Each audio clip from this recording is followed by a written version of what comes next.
প্রতি মুহূর্তে বেড়ে যাচ্ছে। হয়তো এখন প্রতি মিনিটে 140 হচ্ছে। অথচ আমার অথচ আমার কোনো হার্টের সমস্যা নেই, আর না আমি হার্টের রোগী। এরকম একটা মুহূর্তে এরকম মেডিকেল সায়েন্টিফিক টাইপ কথা শুনে রোজা ভ্রু কুঁচকে ফেলল। আহমেদ রোজাকে নিজের বুক থেকে ওঠালো। এরপরে রোজার দুই গালে হাত গলিয়ে দিয়ে তার ছোট্ট মুখখানা আলতো করে ধরে বলল, জানো কেন এমন হচ্ছে? রোজার দুদিকে মাথা নাড়ালো। সে জানে না। আহমেদ কিছুক্ষণ তাকিয়ে রইল রোজার গভীর সেই চোখ দুটোর দিকে। এখনো চোখ দুটো ভেজা ভেজা রয়েছে। বোকা মেয়েটা কতটা কান্না করেছে কে জানে। আহমেদ কিছুটা সময় নিয়ে বলল, তোমার জন্যই আমার হার্টবিট বেড়ে যাচ্ছে। রোজা চোখ পিটপিট করে তাকালো। আহমেদ আবারও বলল, অবশ্যই এটা নতুন না। প্রথম থেকেই তোমাকে দেখলে আমার নিজের হার্টের রোগী মনে হয়। একদিন তো সন্দেহবশত আমি ডাক্তার দেখাতে হসপিটালেও গিয়েছিলাম, সত্যি সত্যি আবার হার্টের সমস্যা হলো কিনা তা জানতে। রোজার এই মুহূর্তে বেশ হাসি পেল। লোকটা নিজেকে হার্টের রোগী মনে করেছিল, কিন্তু হাসল না। সে তো অভিমান করে রয়েছে। আহমেদ এক গভীর শ্বাস নিল। তার কণ্ঠে আবেগ ঝরে পড়ল। আমি আর লুকিয়ে রাখতে পারছি না।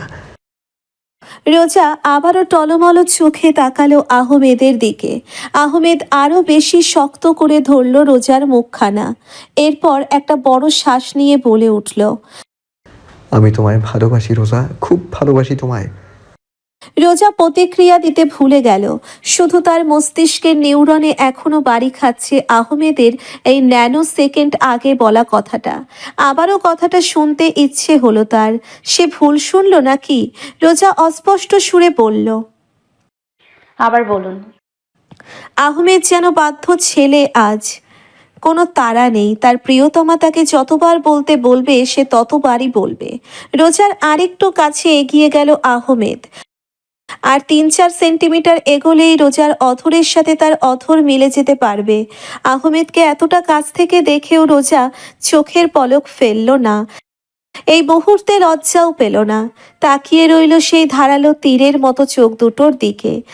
আহমেদ আবারও চোখে চোখ রেখে বলে উঠল, মিস আফরোজা জেরিন রোজা, আমার মায়াবতী। এই সাদ আহমেদ রহমান তোমাকে খুব বেশি ভালোবেসে ফেলেছে। তুমি তাকে পাগল বানিয়ে দিয়েছো। তুমি তাকে তোমার মায়ের সাহায্যে কালো জাদু করেছো। এতটাই পাগল বানিয়ে দিয়েছো যে সে এখন খুব তাড়াতাড়ি তোমাকে মিসেস সাদ আহমেদ রহমান বানানোর পরিকল্পনা করে ফেলেছে। রোজা স্তব্ধ হয়ে শুনছিল। তার চোখ ধীরে ধীরে পানিতে ভরে উঠল, কিন্তু সে কিছু বলছিল না। রোজার কাছে সবকিছু স্বপ্ন মনে হচ্ছিল। আহমেদ আরও কাছে এগিয়ে এলো। তার চোখে চোখ রেখে বলল, আমার সব কিছু, আমার হৃদয়, আমার দেহ, মন, আমার সব অনুভূতি শুধু তোমার জন্য রোজা। তুমি কি আমার অর্ধাঙ্গিনী হবে? রোজা অবাক হয়ে তাকালো আহমেদের দিকে। কোনো রকম কথাবার্তা নেই, একদম সরাসরি বউ বানানোর কথা বলে ফেলল। রোজার চোখ থেকে দুফোঁটা জল নীরবে গড়িয়ে পড়ল। রোজা ধীরে ধীরে তার মাথা নাড়ালো। রোজার নীরব সম্মতিতে আহমেদ বিজয়ের হাসি হাসল। সে হাত বাড়িয়ে রোজার হাতটি ধরল, নরম কাঁপুনিতে ভরা সেই হাত। আজ থেকে এক মুহূর্ত তোমাকে কষ্ট পেতে দেব না। আমি তোমার পাশে থাকবো সব সময়, প্রতিটি মুহূর্তে, মৃত্যুর আগ পর্যন্ত।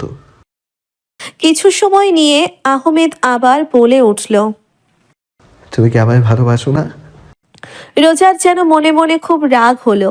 এত কিছু হলো তাও এই লোকটা বুঝতে পারল না। নিজেকে কি অবুঝ শিশু মনে করে। এসব কিছু রোজা বলতে চাইলেও আহমেদের আবেগময়ী দৃষ্টি দেখে রোজা গলে গেল। ধীর কণ্ঠে বলেই ফেলল, ও আমিও ভালোবাসি। আহমেদ শুনতে পেল, খুব ভালো করেই শুনতে পেল সে। কিন্তু অন্যদিকে তাকিয়ে একটু মুচকি হেসে সে দুষ্টুমি করে বলে উঠল, শুনতে পাইনি, আবার বলো। রোজা বেশ ভালোই বুঝল যে সে আহমেদকে দুবার ভালোবাসি বলিয়েছে বলে তাকেও আহমেদ দুবার বলিয়ে ছাড়বে। অসভ্য লোক।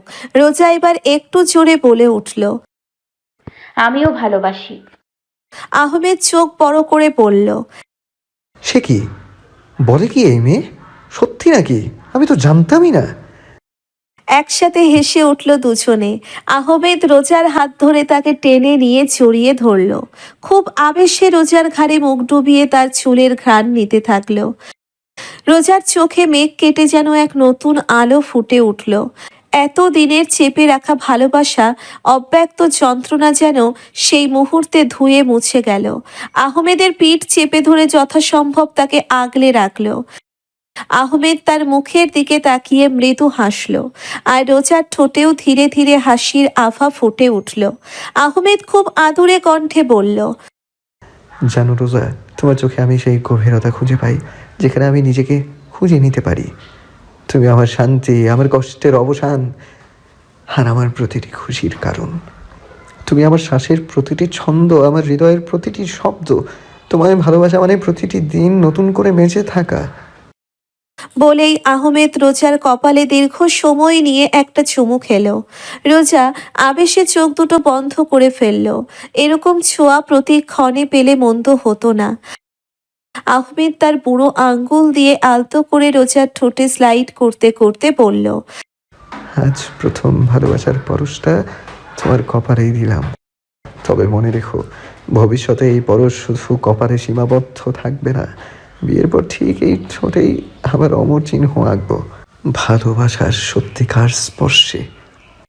অহনা চতুর্থবারের মতো আর এক গ্লাস পানি ঢকঢক করে খেলো। তার নিঃশ্বাস নিতে অনেক কষ্ট হচ্ছে। মনে হচ্ছে যেন কেউ তার গলাটা টিপে ধরেছে। তার পক্ষে এসব শোনা আর সম্ভব নয়।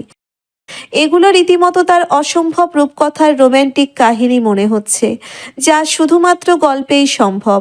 তার ম্যামকে দিয়ে এসব কখনোই সম্ভব না। এদিকে নাহিদ তো পুরো 2 লিটারের পানির বোতল নিয়ে বসে আছে।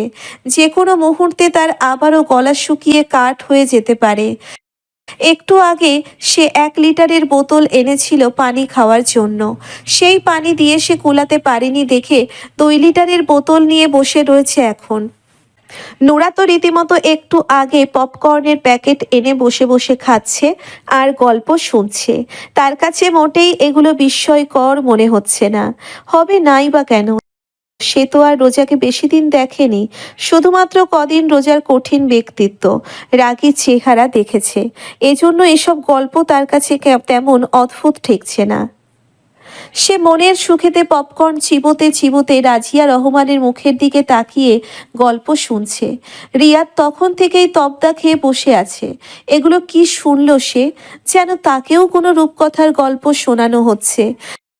নোরা বাদে সবাই রাজিয়া রহমানের দিকে এমনভাবে তাকিয়ে রয়েছে যেন তাদেরকে পৃথিবীর অষ্টম আশ্চর্যের কথা বলা হয়েছে। তাদের সবাইকে এরকম বেগতিক অবস্থা দেখে রাজিয়া রহমান হেসে ফেললেন আর বললেন, অহনা চমকে উঠল আর দুদিকে মাথা নাড়িয়ে বলে উঠল, অসম্ভব, হতেই পারে না। এটা কিভাবে সম্ভব ভাই? নিজের মতো করে বিলাপ বকছে অহনা। রিয়াদ একটা শুকনো ঢোক গিলে বলে উঠল, আন্টি, আপনার কোথাও ভুল হচ্ছে।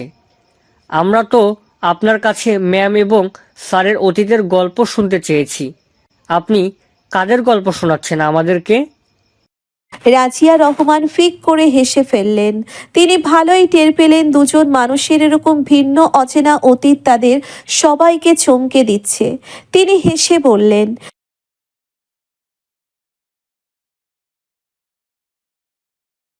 নাহিদ তড়িৎ গতিতে মাথা দুদিকে নাড়িয়ে বলল, না না না না না, এটা হতে পারে না। আমাদের ম্যামের মনে তো ভালোবাসা দূরের কথা, সামান্য অনুভূতিটুকু নেই। অহনা এবার ক্লান্ত দৃষ্টিতে বলল, আমাদের ম্যাম তো পাথরের মতন শক্ত আন্টি। ম্যামের মতন রসকসহীন, আনরোম্যান্টিক, অনুভূতিহীন, এরকম কঠিন ব্যক্তির মেয়ে আমি আগে কখনোই দেখিনি। আর আপনি কি না এসব? ম্যাম এমন ছিল, এতটা আবেগী ছিল, এতটা সেন্সিটিভ ছিল, এতটা ভালোবাসা লোভী ছিল? এটাও সম্ভব? রাজিয়া রহমান দীর্ঘশ্বাস ফেলে বললেন,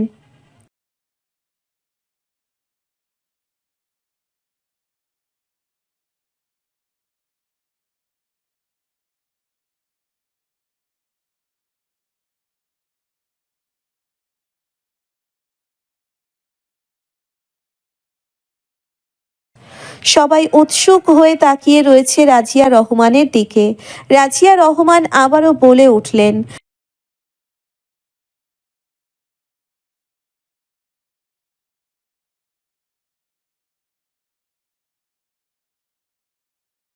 নোরা বিজ্ঞের মতো মাথা নাড়িয়ে বলল, আমি সহমত। এই বিষয়টা একটু বিশ্বাস করা যায়, কারণ আমি একটা বিষয় খেয়াল করে দেখেছি, ম্যাম কেন জানি স্যারের আশেপাশে বেশিক্ষণ থাকতে পারে না। বেশিক্ষণ থাকলে ম্যামের মাঝে মাঝে নার্ভাস হয়ে যায়, কথা গুলিয়ে ফেলে, তখন নিজের ব্যক্তিত্ব বজায় রাখার জন্য এড়িয়ে যায়। সেই কঠিন ব্যক্তিত্বটা একটু হলেও নড়বড়ে হয়ে যায়। তখন কেন জানি মনে হয় ম্যাম শক্ত হয়ে থাকার অভিনয় করছে। রাজিয়া রহমান বললেন,